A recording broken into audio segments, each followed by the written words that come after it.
오늘은 학계에서 먼저 살펴보려고 합니다. 학계의 이름 뜻은 나의 축제, 나의 절기 이런 뜻이고요. 그래서 하나님의 절기라고 하는 이름을 가지고 있는 사람이 바로 이 학계 선지자입니다. 학계 선지자가 아마 태어났을 때 이 절기에 태어나지 않았나, 우리로 얘기하면 크리스마스나 뭐 이때 태어난 이제 아기인데요. 그래서 유대 지역에서는 어떤 아이가 출생했을 때 그 출생했을 때의 어떤 특별한 날이나 사건이나 이런 걸 가지고 그 아이의 이름을 이제 짓는 그런 이제 관습이 있는데, 아마 이 아이는 절기 때 태어났기 때문에 하나님의 절기에서 태어난 아이다라고 해서 이제 아마 나의 절기란 뜻의 학가이, 학계로 이름이 지어진 것 같습니다.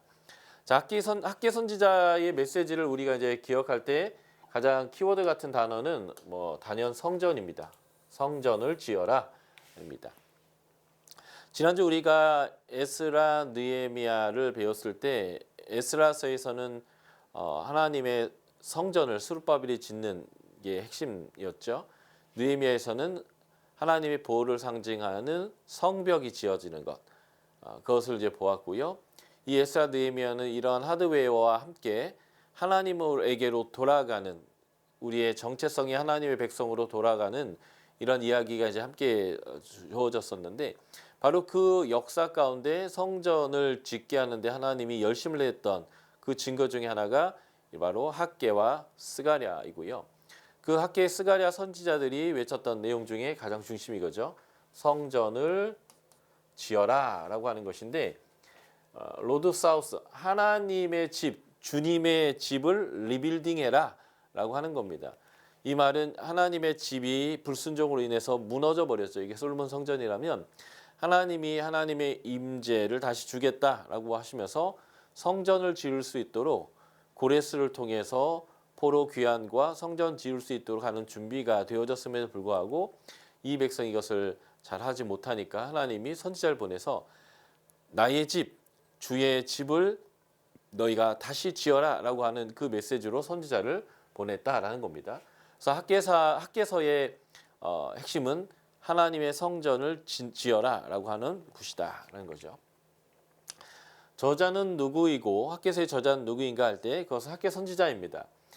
본문의 여러 말씀들에게 보면 선지자 학계에게 하나님의 말씀이 임했다라고 얘기합니다. 하나님 말씀이 임했고 그 임한 하나님의 말씀을 백성에게 말하였다 이렇게 되어져 있죠. 그러니까 이 학계서에 기록되어 있는 내용은 분명하게 하나님이 학계에게 하라고 한 말이었고 학계가 선포한 말이라는 것은 아주 명확하게 내증을 통해서 알 수 있습니다. 그렇기 때문에 아마 이 선지자가 직접 한 말을 기록한 것이 학계서다라고 하는 입장에서 보면 저자는 학계가 분명한 것 같고요. 학계서는 언제 기록했는가? 제가 지난주에도 말씀드렸지만 포로기 이후의 역사나 예언서들은 그 예언 선포의 해, 월, 그리고 일까지 아주 명확하게 기록하는 특징이 있는데요. 4번에 걸쳐서 예언 사역을 했고 4번의 설교를 했는데 그때마다 명확한 예언 날짜를 언급하고 있어요. 그래서 이 날짜를 봤을 때 가장 늦은 시간에 예언했던 날짜가 9월 24일입니다. 그래서 9월 24일 이후에 이 예언 사역한 것이 기록됐을 것이다 라고 우리가 이제 추측할 수 있죠. 그 해는 다리우스 왕 제2년인 520년이고요. 예. 그러므로 520년에 기록된 내용이고 학계 선지자의 역사적 위치는 우리가 에스라 느헤미야와 정확하게 일치하는데요. 다시 한번 설명드릴게요. 539년에 페르시아의 고레스 왕이 바벨론을 정복하게 됩니다. 이사야서 44장 끝절과 45장 1, 2절에서 분명히 하나님이 200여 년 전에 예언을 하셨고요. 또 다니엘서 5장에서 벨사살이 하나님의 성전에서 가져온 그릇으로 술을 먹을 때 손가락이 나타나서 멸망할 것이다 라고 얘기했던 그것의 예언의 성취로서 바벨론의 멸망이 고레스에 의해서 이루어지게 되고 고레스가 즉위한 그 다음 해를 원년으로 보는데 그 고레스 원년에 538년이에요. 고레스 원년에 고레스가 조서를 보내고 이스라엘 백성들이 포로에서 돌아오게 됩니다. 포로에서 돌아온 다음에 바로 성전 짓기를 시작하는데요. 538년에서 536년 사이 어디쯤일 것 같아요. 그런데 저는 대충 536년으로 잡았고요. 이들이 성전 기초를 놓고 성전 건축을 시작했습니다. 그런데 대적자들의 방해가 있었죠. 그래서 성전 건축이 중단되게 됐는데 바로 이 중단된 성전 건축을 다시 재개하라라고 하는 예언을 한 사람이 바로 이 학개 선지자라는 거예요. 자, 522년에 다리우스 왕이 즉위했고 이 대적들이 다리우스에게 이들이 성전 짓는 것을 멈추게 해달라고 편지를 보냈어요. 그 편지의 내용은 크게 두 가지였죠. 이들이 이 성전을 짓고 다시 강하게 되어지면 큰 어려움이 제국에 있을 것이다. 과거에 이 나라엔 큰 제국이 있었다. 그게 다윗과 솔로몬 시대를 언급하는 거예요. 그리고 이들이 유대 사람들이 성전을 지으면서 주장하는 허무맹랑한 소리가 있는데 그것은 페르시아 왕 고레스가 성전 지으라고 허락했다라는 거 쟤들이 주장하고 있는데 이것도 거짓말 아니겠습니까? 라고 이제 고소의 편지를 보냈고요. 이 다리우스 왕은 고레스 왕의 정통 혈통 후계가 아닌 이제 반란을 진압한 장군으로서 황제가 된 사람인데 자신의 정통성을 확보하기 위해서는 고레스의 혈통은 아니었지만 고레스의 정책을 이어서 동일하게 통치하는 것을 자신의 정체성으로 삼았는데 고레스가 지으라고 했는지 안 했는지 확인해 보고 싶은 거죠. 그리고 온 성을 다 뒤져서 조서를 찾아냈더니 실제 고레스가 그렇게 하라고 했던 거예요. 그래서 나는 고레스의 정책을 따르는 자다라고 해서 반대자들의 편지와는 다르게 이제 반대자들아 반대하지 말고 이 성전을 짓고 하는 것에 네가 적극 도와야 된다라고 하는 일이 발생하게 되고요. 바로 이러한 다리오가 조서를 내릴 때 하나님이 또 뭘 했냐면 학개와 스가랴 선지자를 보내서 사람들의 마음의 격려와 하나님의 소망을 가지고 성전을 짓도록 하는 거죠. 그러니까 하나님은 제국, 역사를 주관하시기도 하고 그리고 선지자, 하나님의 백성들의 마음이죠. 하나님의 백성의 마음을 움직이셔서 하나님의 성전을 짓게 하셨다라고 하는 거예요. 그러니까 하나님은 우리를 도우실 때에 우리 주변의 정치, 역사, 경제적인 모든 상황들을 바꾸셔서 우리가 하나님의 뜻으로 맞춰 나아갈 수 있도록 길을 여실 뿐만 아니라 우리가 그 하나님의 비전에 동참할 수 있도록 우리의 마음을 감동하시고 일으켜주시는 이 두 가지의 역사를 함께 하신다는 거예요. 그러니까 우리가 하나님의 사명자로서 주의 일을 감당할 때 우리가 잘나서 그리고 우리가 정말 하나님의 마음을 잘 알아서 한다라기보다는 사실 하나님이 우리 가운데 그 일들을 하실 수 있도록 은혜를 베푸셔서 우리가 그것을 감당할 수 있는 것이다 라고 우리가 해석할 수 있을 것 같습니다. 그래서 522년에 성전을 짓기 시작했는데 4년 만인 516년에 성전이 완공되고 유월절과 무교절, 유월절과 무교절은 같은 절기죠. 유월절은 이스라엘이 애굽에서 출애굽할 때에 10번째 재앙을 통해서 애굽의 모든 장자를 죽였지만 이스라엘의 장자들은 죽지 않은, 왜냐하면 어린 양의 피를 인방과 문설주에 발랐기 때문에요. 그 구원의 날을 기억하는 거고요. 무교절은 그 날 너무 급하게 출발하기 때문에 배를 채워야 했고 그리고 먼 길을 가기 위해서 식량을 준비해야 됐는데 그래서 빵을 누룩을 넣어서 부풀릴 시간이 없었어요. 그래서 반죽을 그냥 해서 바로 구워가지고 먹고 그것을 싸들고 나왔던 그 특별한 식사와 연결되어져 있죠. 이 두 가지가 다 하나님이 우리를 구원하셨고 구원한 백성으로 우리를 이끄셨다라는 것들을 기억하게 하는 절기인데 바로 이 성전이 완공되고 이 유월절과 무교절을 지냈다라는 거예요. 하나님이 바벨론에서 돌아오게 하시고 이게 구원이죠. 그리고 그 하나님이 우리와 함께 하시기로 했다라고 하는 출애굽적 사건이 다시 재현되어지는 것이 바로 이런 사건이다라고 보시면 좋겠습니다. 이제 학개서와 스가랴서는 이 역사적 배경이 동일하다라고 보시면 되겠습니다. 자, 학개서의 핵심 사상은 아까도 말씀드렸지만 성전을 재건하는 것을 촉구하는 거예요. 선지자가 이거 빨리 해야 된다라고 하는 거고요. 성전 재건이 되는 것과 동일한 말이 뭘까요? 너희는 회복될 것이다 라고 얘기하는 겁니다. 처음 출애굽 때에 구원해 주시고 가나안 땅을 주시고 이 땅에 안식을 주신 것처럼 다시 내가 너희를 돌아오게 했기 때문에 내가 너희와 함께할 뿐만 아니라 너희에게 안식을 줄 것이다 라고 하는, 그래서 이 회복의 약속이 실제로 성취되기 위해서는 하나님이 그들과 함께 하시는 것이 키예요. 핵심입니다. 그래서 성전을 재건해라. 내가 너희와 함께 할 것이고 내가 너희와 함께 한다면 그 모든 문제는 해결되고 회복될 것이다. 그래서 학개 선지자는 성전 재건의 촉구와 회복에 대한 약속을 해주시는 그러한 격려의 메시지다 보시면 되겠습니다. 그래서 이 책이 쓰여진 이유는 성전 재건하는 일을 시작하도록 촉구하기 위함이고요. 하나님이 그 일을 함께 하심과 이 성전이라고 하는 것은 스룹바벨이 지을 성전인데 이 성전을 이전보다 더 영화롭게 하실 것을 말하는 겁니다. 그래서 지금 침체된 백성, 대적들이 방해를 하고요. 그리고 바벨론 땅에선 70년 동안 정착하면서 나름대로 집도 밭도 상권도 있었는데 다 포기하고 이제 돌아온 사람들이 이제 다시 시작하기 때문에 얼마나 힘들겠어요? 그러니까 그들 가운데 있는 이제 새로 시작하는 것 때문에 오는 어려움들이 있죠. 이것 때문에 이 백성들이 지금 침체되어 있는 거예요. 이 침체된 백성들을 위로하고 격려해서 성전 짓는 데에 더 힘을 쓸 수 있도록 하기 위해서 이 학개서가 쓰여졌다라고 보시면 되겠습니다. 자, 학개서의 전체적인 메시지 구조가 어떻게 되는지 한번 살펴볼게요.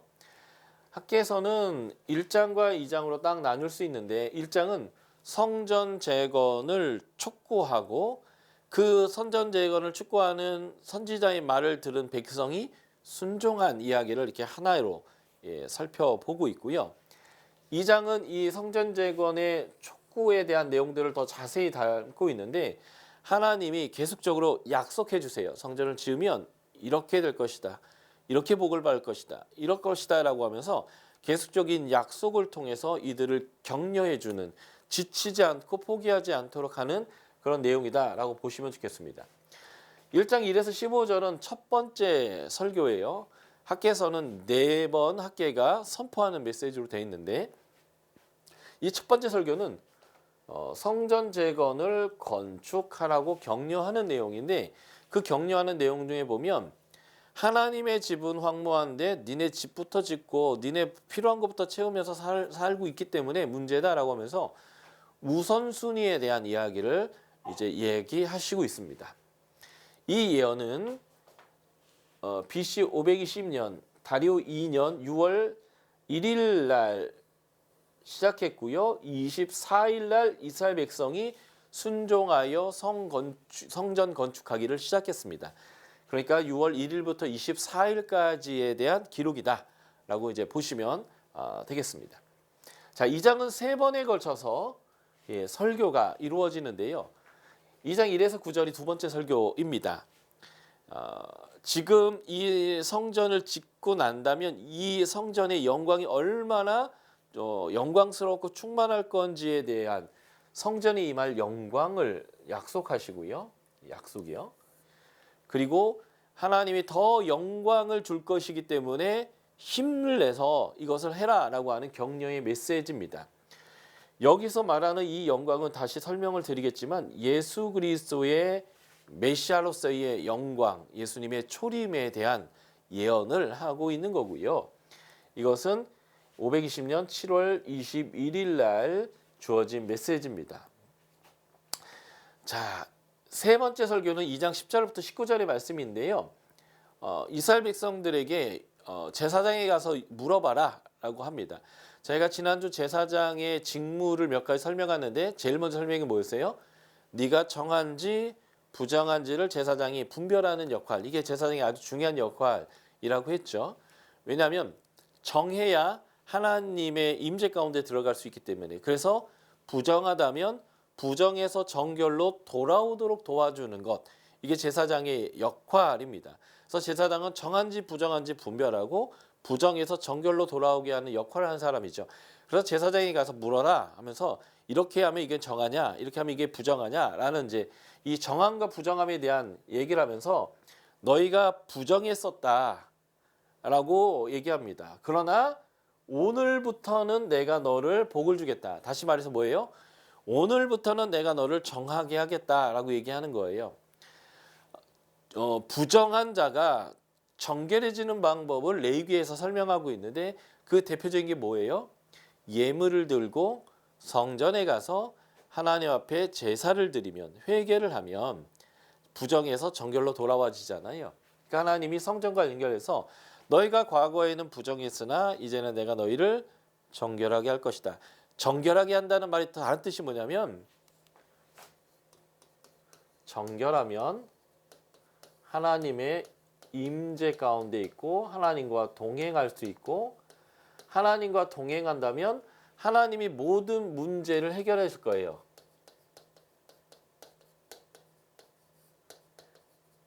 그리고 하나님의 공급이 있을 겁니다. 그러니 이 문제가 해결되고 하나님부터 공급받는 게 뭐예요? 이게 바로 복입니다. 복. 그러니까 복은 가장 핵심이 뭐냐면 하나님하고 친하게 지내면 복 받는 거예요. 그냥 그 자체가 그래서 복입니다. 자, 우리가 잘 아는 말씀이지만 민수기 6장의 말씀을 우리가 한번 읽겠습니다. 민수기 6장. 하나님이 제사장에게 준 직무들이 있는데 그 중에 하나가 축복하는 역할인데요. 예, 민수기 6장 22절부터 27절을 보면 하나님이 직접 아론 대제사장에게 이런 기도 내용으로 축복하라라고 알려주신 내용이 있습니다.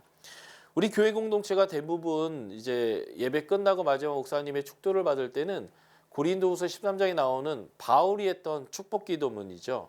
성부와 성자와 성령의 이름으로 한 축복 기도문으로 많이 축복하는데 하나님이 직접 주어진 축복 기도문 이게 더 어떻게 보면 더 큰 축복의 내용인 것 같아요.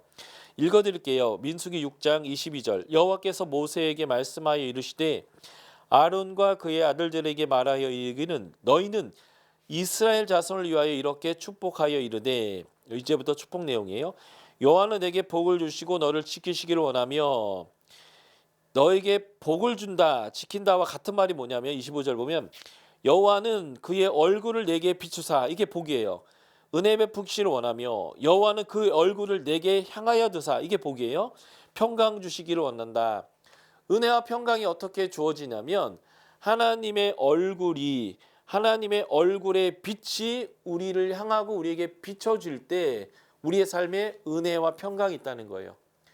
복을 주셔서 우리를 지킨다라고 하는 의미와 같은 게 얼굴을 우리에게 들어주십시오. 얼굴빛을 우리에게 향하여 주십시오. 지킨다는 게 은혜와 평강과 같은 내용이거든요. 그러니까 하나님과 우리가 얼굴을 맞댈 수 있는 것 그게 바로 복이라는 것입니다. 그러니까 돈이 많은 거, 좋은 차를 타는 거, 넓고 좋은 집에서 사는 거, 내가 먹고 싶은 거 다 먹고 사는 것 이것은 부가적인 얘기예요.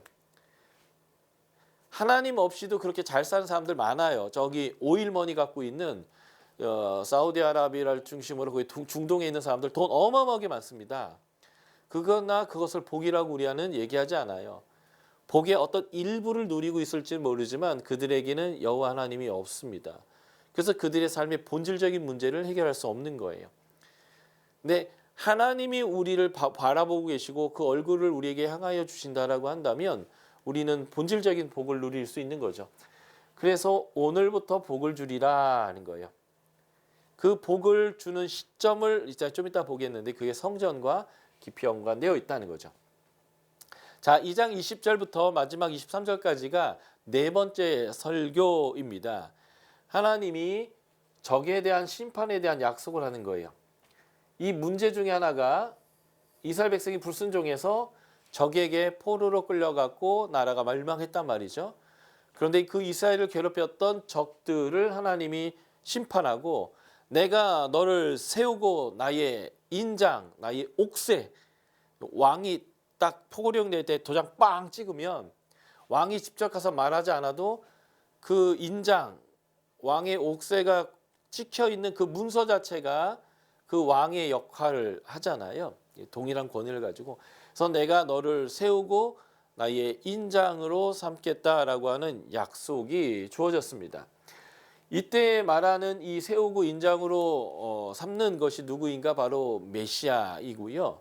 이 메시아의 재림 때 일어나는 그러한 심판을 예표적으로 보여주고 있습니다. 이 세 번째, 네 번째 설교가 선포된 게 520년 다리오 2년 9월 24일 날 한 날 동시에 이루어졌던 두 개의 설교다라고 보시면 좋겠습니다. 이게 이제 학개서의 구조이죠. 네 개의 설교로 이루어졌고 하나님의 성전을 지을 수 있도록 격려하고 위로하는 이런 내용이다라고 보시면 되겠습니다. 자, 1장을 한번 우리가 살펴볼까요? 1장 1절부터 15절까지의 내용, 성전 건축을 재건하도록, 성전을 재건하도록 촉구하고요. 하나님이 말씀하시는 것에 백성이 반응했다라는 이거예요. 우리가 여기서 배워야 되는 아주 중요한 초점이죠. 하나님은 우리에게 말씀하시는 분이에요. 왜 말씀하세요? 복 주려고, 회복시키려고, 잘 되게 하려고, 안식 주려고요. 하나님이 잘하고 있으면 이런 말을 안 하셔도 될 텐데 잘 못하니까 이 말씀을 하시는 거예요. 그래서 또 은혜가 있죠.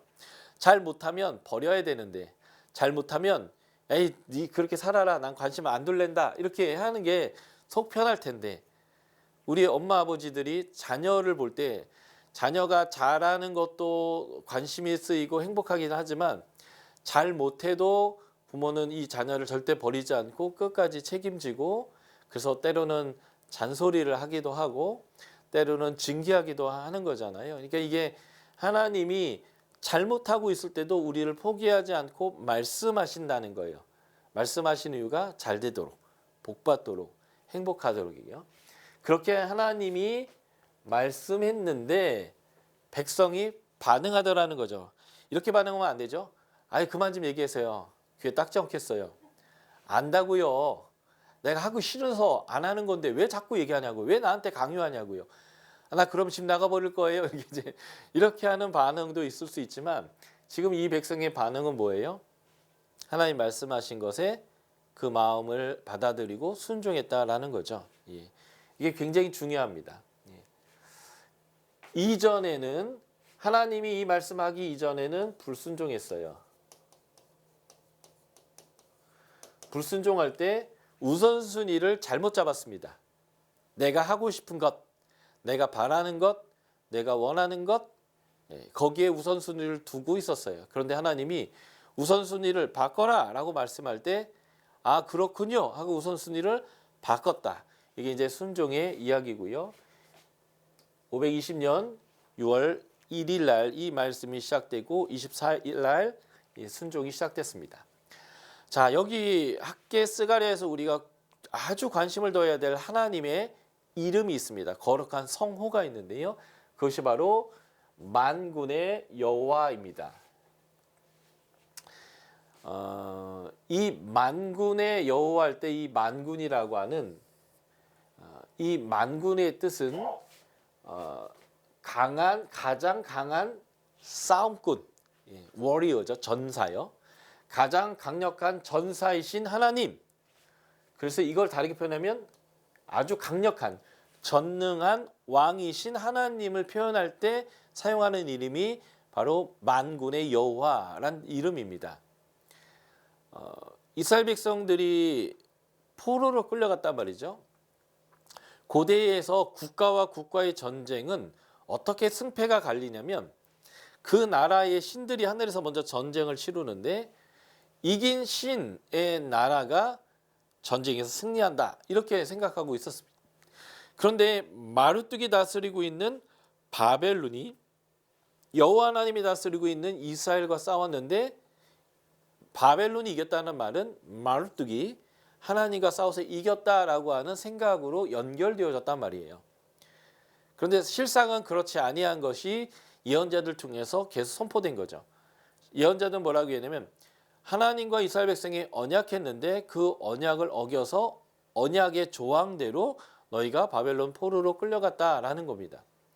그래서 이스라엘 백성들이 바벨론 포로로 끌려갔을 때 자신들이 잘못했다라고 하는 생각보다는 하나님이 약하다, 그래서 우리를 지켜주지 못했다라고 생각하는 것을 가질 수 있어요. 그래서 하나님이 아니다, 내가 강하다라는 것들을 보여줄 때에 사용하는 이름이면 만군의 여호와입니다. 그래서 지금 이스라엘 백성이 포로에 갔다 돌아와서 성전을 짓기 시작했는데 다시 대적이 방해하니까 금방 포기하잖아요.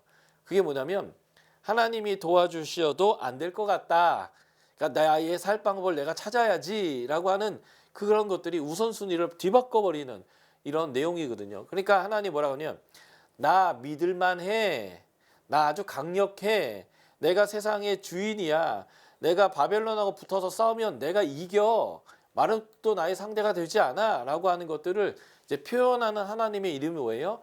나는 만군의 여호와다 라고 표현하는 것입니다. 이 만군의 여호와는 구약에 261회 등장하는데 아주 재미있게 586년 멸망하기 직전부터 멸망한 이후에 이 만군의 여호와라는 이름들이 주로 많이 사용되어집니다. 대부분이 바로 이제 이사야서, 예레미야서, 학개, 스가랴, 말라기에 주로 나오는데요. 이사야서가 66장이에요. 근데 62번 나온다는 것은 한 장당 한 번 정도 이제 나오는 꼴이라고 볼 수 있겠고요. 예레미야가 52장입니다. 그런데 77회가 나왔다는 거예요. 그러니까 한 장당 만군의 여호와의 이름이 한 번 반 정도 나왔다라고 보면 되는 거예요. 그러니까 어느 때는 한 번, 어느 때는 두 번 이렇게 한 장이 그 정도 나온 거죠. 그런데 포로 이후기로 보면 학개가 두 장인데 14번이나 나와요. 그러니까 절수도 많지 않거든요. 학개에서 다 합쳐봐야 28장인가 밖에 안 돼요. 그런데 14번 나옵니다. 아마 두 절 나오다가 한번 만군의 여호와 이름이 계속 나오는 거예요. 저는 이걸 보면서 좀 슬펐어요. 하나님이 자신의 백성들에게 얘기하는 거죠. 나 쎄. 나 잘 싸워. 내가 세상에서 제일 강한 하나님이야 라는 얘기를 왜 두 절마다 한 번씩 계속 얘기할까요? 얼마나 안 믿어주면 예, 그럴 거냐라는 거죠. 예. 그러니까 아들, 딸이 뭔가 먹고 싶은 게 있고 가지고 싶은 게 있는데 아빠, 엄마한테 얘기를 안 하는 거예요. 왜 안 하나 봤더니 엄마, 아빠 돈 없다고, 엄마, 아빠가 사줄 능력이 안 된다고 생각하는 거죠. 그래서 아니야, 아빠한테 얘기해, 아빠가 사줄게. 그런데 아니 돈 없잖아. 굉장히 부모로서 되게 슬픈 얘기거든요. 그러니까 부모한테 기대를 하지 않는 거. 예. 지금 이스라엘 백성이 지금 하나님을 향해서 보여주고 있는 태도 중에 하나가 이런 모습이에요. 그러니까 하나님이 두 절에 한 번꼴로 세 절에 한 번꼴로 계속 얘기하는 거예요. 예. 나 만군의 여호와라고, 만군의 여호와가 말하는 거라고. 이 말을 보면 어떻게 보면 좀 믿어라, 믿어달라 이런 얘기를 이제 하고 있는 겁니다. 뭐가 아쉬워서 하나님이 이렇게까지 국어를 할까요? 부모 이기는 자식, 자식 이기는 부모 없다고. 부모가 아쉬운 건요, 그냥 내 자식이 잘 되고 있으면 좋겠고 내 자식이 행복했으면 좋겠는 그 마음 때문에 늘 부모가 자식한테 지는 거 똑같은 마음인 것 같아요. 그러니까 하나님이 계속 우리를 짝사랑하는 거죠. 그래서 나 좀 믿어다오, 나 좀 믿어다오. 이게 이제 만군의 여호와라는 이름으로 저는 읽힙니다. 자, 스가랴서는 14장인데 53회가 나와요. 그러니까 4절에 한 번씩 이 만군의 여호와라는 단어가 나오고요. 말라기 같은 경우도 4, 6에 24, 6절에 한 번씩 예, 이 만군의 여호와라고 하는 단어가 계속 한 장당 6번씩 나오는 거죠. 한 장당 6번씩. 4번, 6번, 7번씩 한 장당 계속 이렇게 반복해서 나온다라고 하는 것이고요. 그러므로 이 만군의 여호와다라고 하는 이 이름은 포로기 이후에 낭망에 있고 하나님의 은혜로 돌아왔음에도 불구하고 여전히 하나님에 대한 믿음이 없는 자들 향해서 하나님이 그들에게 믿음을 가지라고, 나는 강력한 왕이고 나는 강력한 전사다라고 하는 것을 계속 말씀하며 위로하는 하나님의 이름이다라는 거예요. 지금 이사야나 예레미야 같은 경우도 하나님이 너희를 포로로 끌려가게 할 것이지만 이사야는 뭐라고 해요? 내가 메시아를 보내서 새 하늘과 새 땅인 안식을 너에게 주겠다. 새로운 창조를 하겠다라고 말씀하실 때 나를 좀 믿어라. 나는 만군의 여호와다라고 얘기하는 거죠. 예레미야는 뭐예요? 내가 너에게 새 언약을 줄 것이고 70년이 차면 반드시 내가 이 땅으로 너희를 다시 돌아오게 할 것이다. 그러나 지금은 멸망의 때다 라고 얘기하는 거죠. 믿어라. 내가 이 일을 할 것이다 라고 이제 얘기하는 하나님의 재창조, 하나님 나라를 다시 회복하고자 하는 재창조의 때에 하나님께서 자신의 이름을 이렇게 사용한 책인데, 이 학개서는 그 만군의 여호와의 비율이 가장 높다라는 거예요. 한 장당 7번씩 나옵니다. 학개서가 1장이 15절이고요. 2장이 23절이니까 38절이거든요. 근데 그냥 이 2절, 3절 단위로 계속 반복해서 이렇게 나는 강하다라고 얘기하는 그런 책이다라고 볼 수 있겠습니다. 그래서 만군의 여호와는 학개서에 등장하는 아주 강력한 하나님의 이름이다. 하나님 우리에게 믿음을 가지라고 요청하는 하나님의 이름이다라고 보시면 되겠습니다. 자, 학개서 1장의 메시지를 제가 한번 써봤어요. 자, 학개서 1장 보면 다리오 왕이었던 제2년 여섯째 달 그 초하루에 선포된 거예요. 그러니까 다리오 왕 2년 6월 1일 날 선포된 메시지인데, 그 선포된 메시지를 받아야 될 사람이 누구인가? 유다 총독 스룹바벨과 대제사장 여호수아입니다. 이 말은 뭐냐면 정치 지도자 다윗의 후예 스룹바벨과 종교 지도자 정통 사독 가문의 제사장 대제사장 여호수아에게 하나님이 학개를 통해서 말씀하시는 거예요. 선지자를 통해서 왕과 제사장에게 하나님의 뜻이 무엇인지를 명확하게 말씀하는 것인데, 이때 하나님 뭐라고 하냐면 이스라엘의 현 상황을 6절에서 언급합니다. 너희가 많이 뿌릴지라도 수확이 적으며 먹을지라도 배부르지 못하며 마실지라도 흡족하지 못하며 입어도 따뜻하지 못하며 일꾼이 짝을 받아도 그 통장을 스쳐 지나간다고 하죠. 구멍이 뚫려가지고 구멍 뚫린 전대에 넣은 거와 똑같다. 이게 지금 이스라엘 백성들의 현 상황이에요.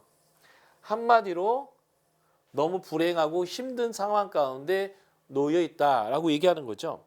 왜 그런가? 그 고통의 이유가 명확하게 10절, 11절에서 설명되어져 있습니다. 10절, 11절 볼까요?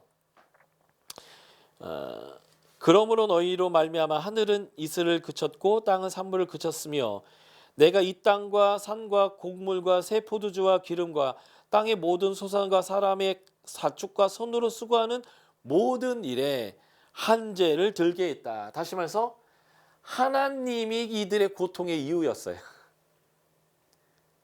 하나님이 농사가 안 되게 했다는 거죠. 하나님이 모든 것들이 사라지게 만들었다라는 겁니다. 이유가 뭘까요? 이들이 언약을 어겼기 때문에 그렇습니다. 그러니까 하나님이 고통의 이유인데 왜 고통을 받았냐면 언약대로 하나님이 이들이 불순종했으니까 고통을 주었다라고 하는 겁니다. 그러니까 이 고통 또한 하나님이 함께 하심이에요. 로마서 1장에 3번 나오는 표현대로 내버려 두사.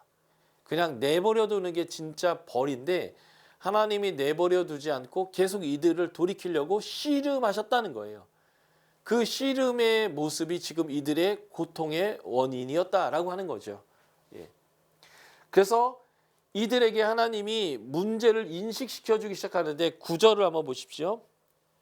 너희가 많은 것을 바랐으나 도리어 적었고 너희가 그것을 집으로 가져갔으나 내가 불어버렸느니라. 나 만군의 여호와가 말하노라. 이것이 무슨 까닭이냐? 내 집은 황폐였는데, 내 집이 이제 하나님의 집이에요. 로드 사우스.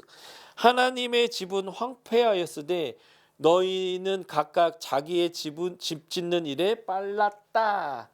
지금 하나님이 하나님의 심판의 이유를 설명하면서 문제를 인식하게 하는 거예요. 문제를 인식해야 문제를 해결할 수 있기 때문에 그렇습니다. 문제를 인식하게 한 다음에 이들이 돌이키기 위한 힘이 필요해요. 그래서 하나님이 이들과 약속합니다. 13절을 보실까요? 그때에 여호와의 사자 학개가 여호와의 위임을 받아 백성들에게 말하여 이르되 여호와가 말하노니 내가 너희와 함께 하노라. 아까 제가 복이 뭐라고 말씀드렸어요? 하나님이 함께 하는 것으로부터 모든 문제도 해결되고 필요도 공급되어지고 다 되어진다는 거죠. 그래서 하나님이 문제를 인식한 자들이 회개했다라는 것보다 먼저 무엇을 하냐면 함께 할게. 그러니까 나의 방향으로 가자라고 말하는 거예요. 이 백성이 할 수 없으니까 지금 계속 이러고 산 거거든요. 문제가 뭔지를 몰라서, 문제가 뭔지 알지만 그 문제를 돌이킬 수 있는 능력이 없어서 이들이 계속 그렇게 살고 있는데, 계속 돌이키라고 하면서 떼기만 하면, 괴롭히기만 하면 그들의 고통이 가중될 뿐 사실 돌이킬 수 없거든요. 그래서 하나님이 어떻게 하십니까? 문제를 인식시킨 다음에 하신 게 뭐냐면 약속하시는 거예요. 내가 너희와 함께 하겠다. 그래서 선지자를 보내서 내가 문제를 해결해 주겠다라고 얘기하시는 거예요. 그래서 그 문제를 해결하기 위한 너희의 행동 강령, 문제를 해결할 수 있는 방법 또한, 솔루션 또한 하나님 편에서 제공합니다. 재밌죠? 문제 인식도 시켜주시고, 그리고 그것을 해나갈 수 있는 힘도 공급해 주시고, 그리고 어떤 방향으로 어떻게 문제를 해결해야 되는지도 하나님께서 솔루션을 주신다는 거예요. 우리 하나님이 이런 분이십니다. 그러니까 하나님이 나 만군의 여호와라고 말끝마다 그 말 하기 전에 우리가 하나님을 신뢰하고 믿고 따라 나아가야 하는 거죠. 그래서 하나님이 솔루션을 제공하는데 8절이 바로 그 솔루션입니다. 어떻게 이 문제를 해결할 수 있는 방향인가라는 거죠. 어떤 것을 수정하면 되는가? 8절 읽어드리겠습니다. 너희는 산에 올라가서 나무를 가져다가 성전을 건축하라. 그리하면 내가 그것으로 말미암아 기뻐하고 또 영광을 얻으리라. 여호와가 말하였느니라. 성전지으라는 거예요. 다시 말해서 하나님과 동행하겠다라고는 의사표시를 하는 겁니다. 하나님은 어디에도 계세요. 자연 만물이 하나님이 성전이기 때문에 하나님이 자연 만물 가운데 충만해 계십니다. 그런데 이 백성이 하나님을 인지를 못해요. 어디 가서 하나님과 어떻게 만나야 될지 몰라요. 그래서 하나님이 여기서 만나자라고 이들과 특별히 약속해 주신 텐트가 있는데 그게 성막이고, 건물이 있는데 그게 성전인 거죠. 그래서 이 백성에게 네가 나와 만날 장소를 지어라. 내가 거기서 만나줄게 라고 하면서 너희의 태도를 정해라 라고 분명하게 지금 하나님이 말하는 게 이 성전을 지으라는 겁니다. 그런데 재밌는 게 뭐라고 되어 있냐면 산에 올라가 나무를 가져다가 이렇게 얘기하고 있습니다. 이스라엘 백성들이 뒷동산에 있는 나무들은 그 좋은 나무가 아니에요. 저기 레바논에 가야 그 큰 백향목 같은 게 있어서 이제 성전을 짓기에 합당한데, 하나님이 산에 가서 나무에다가 하래요. 그러니까 비싸고 좋은 거, 고급적인 걸로 지어라 이 얘기를 하는 게 아니에요. 너희의 마음을 표시하라는 거예요. 내가 너희와 만나줄 장소를 너희가 만들어라. 그럼 내가 너희를 만나 주겠다라고 하는 거죠. 그래서 문제가 해결됩니다. 14절 읽어드릴게요. 여호와께서 스알디엘의 아들 유다 총독 스룹바벨의 마음과 여호사닥의 아들 대제사장 여호수아의 마음과 남은 백성의 마음을 감동시키심에. 여기서 반복되는 단어가 뭐예요? 마음입니다. 마음. 통치자와 제사장과 백성들의 마음을 감동시켰습니다. 그러니까 하나님이 그들에게 이것을 할 마음을 부어 주신 거예요. 그러자 이 백성이 어떻게 했습니까? 순종하여 성전, 전 공사를 시작했습니다. 이 백성이 순종해서 건축을 시작함으로 이 문제가 해결되기 시작했다는 거예요. 그때가 언제예요? 다리오왕 2년 520년 6월 24일입니다. 6월 1일 날 하나님께서 격려하기 시작했는데 24일 만에 이 백성이 깨닫고 순종하기 시작했고 문제를 해결하기 시작했다는 거예요. 그런데 그 과정을 지금 제가 이렇게 그림으로 쭉 그려드렸지만 이 과정에서 이 모든 일을 이끄시고 모든 것들을 해결하는 의지가 어디서부터 나왔어요? 하나님부터 나왔고요. 그렇게 할 수 있는 능력이 어디서부터 나왔어요? 하나님부터 나왔고요. 그 문제를 해결할 방향과 솔루션이 어디서 나왔어요? 하나님부터 나왔고요. 그리고 그들이 순종할 수 있는 마음을 불어넣은 것은 어디서부터 왔어요? 하나님부터 왔고요. 결국 이 백성이 순종함으로 이 문제가 해결되기 시작했다는 겁니다. 여러분들이 지금 DBS를 통해서 말씀을 계속 보고 있습니다. 말씀을 계속 상고하고 있어요. 그 말씀을 통해서 여러분들에게 하나님께서 계속 알려주시고 지시하시는 방향들이 있을 거예요. 감동하는 것들이 있을 때에 그냥 감정이 울컥하고 막 흥분되는 데서 멈추지 말고 여기까지 가셔야 돼요. 무엇인가 시작해야 합니다. 하나님이 감동하셨을 때 순종하셔야 합니다. 그게 제자예요. 많이 아는 것은 저주입니다. 순종 없는 많이 아는 것은요. 알고 순종하는 것. 순종하기 위해서 우리가 배우고 있는 거거든요. 순종하십시오. 하나님이 우리에게 찾아오십니다. 말씀하십니다. 깨닫게 하십니다. 돌이키게 하십니다. 그리고 하나님께 나아갈 수 있는 힘을 주십니다. 그리고 하나님이 나아가야 할 방향도 알려주십니다. 거기까지 했으면 이제 우리가 해야 하는 거예요. 그것이 뭐냐면 하나님의 말씀 앞에 순종하는 것. 그것이 바로 우리가 주 앞에 나아가는 온전한 방법이다라고 할 수 있겠습니다.